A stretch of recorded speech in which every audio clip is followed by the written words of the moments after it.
자, 최근 윤석열 검찰총장이 직무 복귀를 하게 되었다라고 합니다. 자, 불과 얼마 전에 추미애가 윤석열 검찰총장을 직무에서 배제시키겠다라고 그렇게 난리를 떨어댔었는데 참 재미있게도 순식간에 돌아와 버린 그런 상황입니다. 자, 법원이 사실상 윤석열이의 손을 들어줬다고도 볼 수 있는 그런 사건인데 지금 이 판이 아주 재미있게 돌아가고 있습니다. 제가 이번 사건에 대해서 아주 간단하게 알기 쉽게 설명을 해 드리겠습니다. 자, 시청자분들께서도 최근까지 추미애가 미쳐 날뛰고 있었다라는 거 다들 잘 알고 계실 겁니다. 윤석열을 검찰총장 직무에서 배제하겠다라고 난리를 떨어댔었잖아요. 그죠? 자, 그런데 여기에 최근 재미있는 반전이 생겼습니다. 법원이 뭐라고 했냐면 추미애 장관의 명령은 잘못되었다. 그러니까 장관의 명령 효력을 임시로 중단해야 된다라는 그런 결정을 내린 겁니다.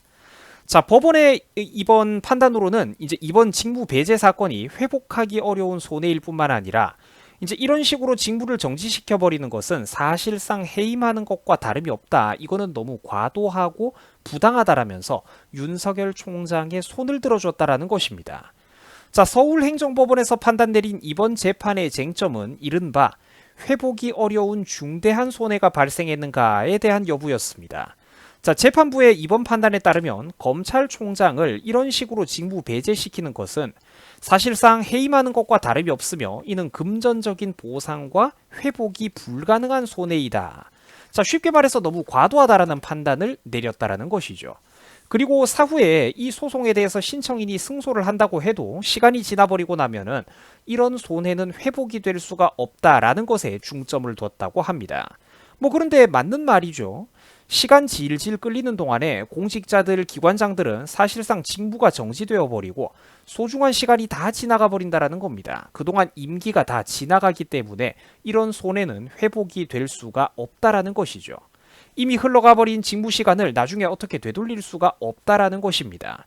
자, 또한 재판부에서는 집행정지 요건인 긴급할 필요성에 대해서도 인정을 했다고 하는데, 자, 재판부는 이 사건의 처분의 효과는 신청인이 검찰총장과 검사로서의 직무 수행 권한을 완전히 배제하는 것으로 이는 사실상 해임, 정직과 같은 그런 중징계 처분과 동일한 효과를 가져온다라고 판단을 했습니다. 다시 말해서 추미애가 검찰총장의 직무를 자기 마음대로 정지시키려고 하는 게 너무 과도하다라는 게 바로 법원의 판단입니다. 또한 법원에서는 이번에 판단 내리기를 인사청문회라는 검증 절차를 통과한 검찰총장의 경우 검찰의 독립성과 정치적 중립성을 보장하기 위해서 2년의 임기를 보장해 준 것이다 라는 이제 그런 입장을 내놨습니다. 우리가 요거를 반대로 해석을 해보자면 검찰의 독립성과 정치적 중립성을 보장하기 위해서 2년의 총장 임기를 보장을 해줘야 된다라는 것이죠. 이제 법원의 판단이 그렇다라는 걸 볼 수가 있는 겁니다. 자, 그리고 법원에서는 최근 윤석열 총장의 이른바 이제 부하 논란 발언에 대해서도 간접적인 판단을 내어놨는데 여기서도 윤석열 편을 들어주고 있어요.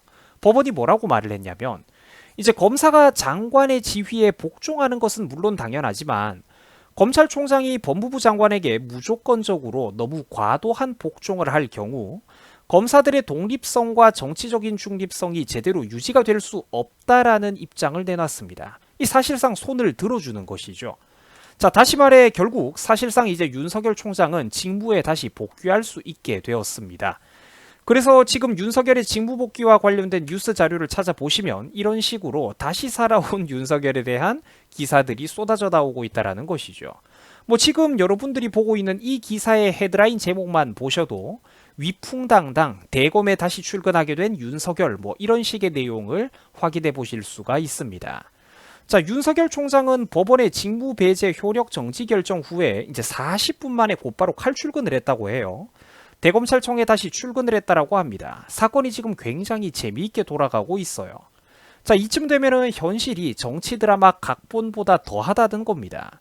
자, 파란색 넥타이를 메고 출근한 윤석열 총장은 사법부의 신속한 결정에 감사드린다라면서 기자들에게 대답을 하기도 했고 또 대검 간부들이 마중을 나온 가운데 이렇게 가볍게 인사를 하기도 했습니다.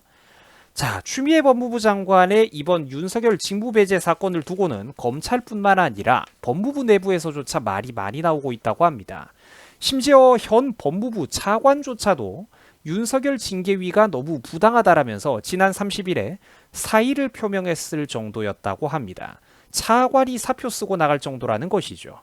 자, 물론 일각에서는 그동안 추미애랑 잘 붙어 먹더니 이제 와가지고 발 빼려는 것 아니냐 이런 비판적인 시각도 물론 있습니다만, 근데 저는 우리 입장에서 바라봤을 때 고기영 차관이 진심으로 부끄러워하든 이제 양심 선언을 해서 나가는 것이든 아니면 이제라도 발을 빼고 선을 그으려고 하는 것이든 우리 입장에서 바라봤을 때는 별 문제가 없다라고 생각을 합니다. 제가 왜 그렇게 생각을 하냐면, 어찌됐건 일단 법무부의 2인자인 차관 같은 사람이 발을 빼는 이 모양새 자체가 우리한테 나쁠 게 없다라는 거예요.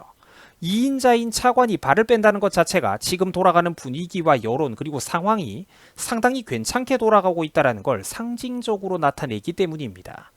자, 재미있는 것은 최근 추미애가 법무부에 출근을 할 때 법무부 청사 현관에 내리지 않고 이제 취재진을 피해가지고 뒷문으로 조용하게 들어왔다라고 합니다.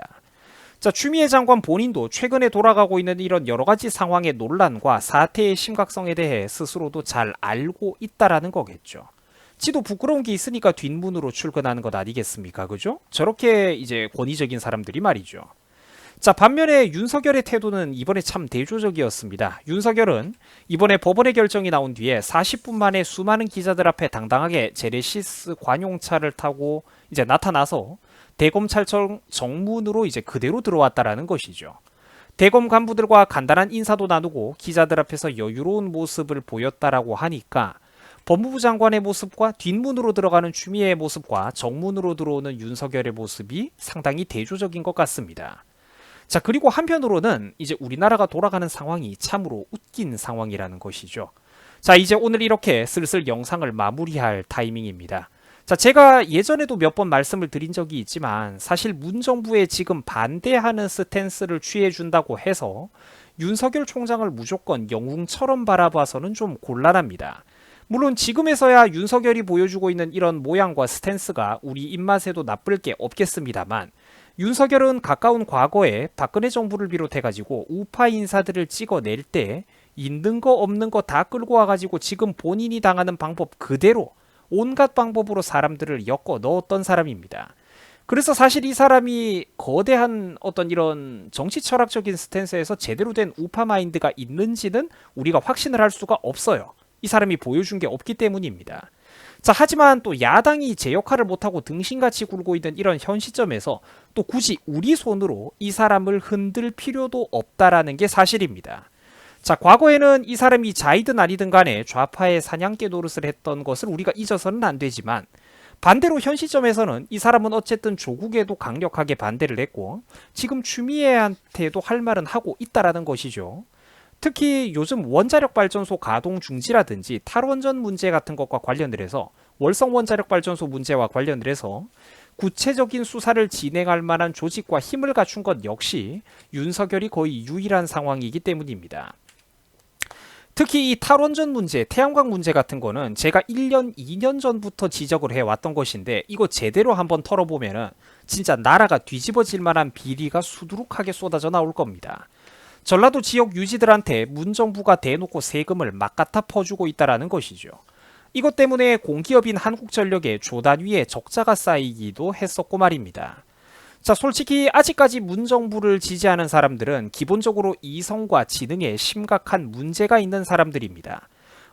저한테 만약에 어떤 신적인 힘이 있어가지고 이런 뇌 없는 좀비들만 수백만 명 싹 다 골라낼 수 있다면, 그리고 이들에게 투표권을 박탈해버린다라면 대한민국이 정말로 몇 년 내로 달나라에 유인 우주선도 쏴가지고 갔다 올 수 있을 겁니다. 이런 뇌 없는 좀비들의 투표권을 없애버린다라면 말이죠. 이게 근데 절대로 지금 심한 말을 하는 게 아닙니다. 아직까지도 문정부나 추미애가 하고 있는 저런 짓거리를 보면서도, 그리고 저 수많은 경제 문제, 부동산 문제, 원자력 문제 같은 거를 보고도 이 정부를 지지한다라고 하면 그건 인간적으로 만 20세 이상의 그런 성인 유권자가 아니죠. 성인의 판단력이 없다라고 볼 수 있습니다. 물론 생각해보니까 최근에는 선거 연령이 좀 내려왔지만요. 자, 하여간 요즘 대한민국 참 재미있게 돌아가는 것 같습니다. 또 이거 말고도 추가할 만한 중요한 소식이 있다면 다음에도 이렇게 알기 쉽게 정리를 해서 여러분들에게 주요한 그 쟁점 포인트들을 빠르게 업로드해 드리도록 하겠습니다. 자, 여러분 수고하셨습니다.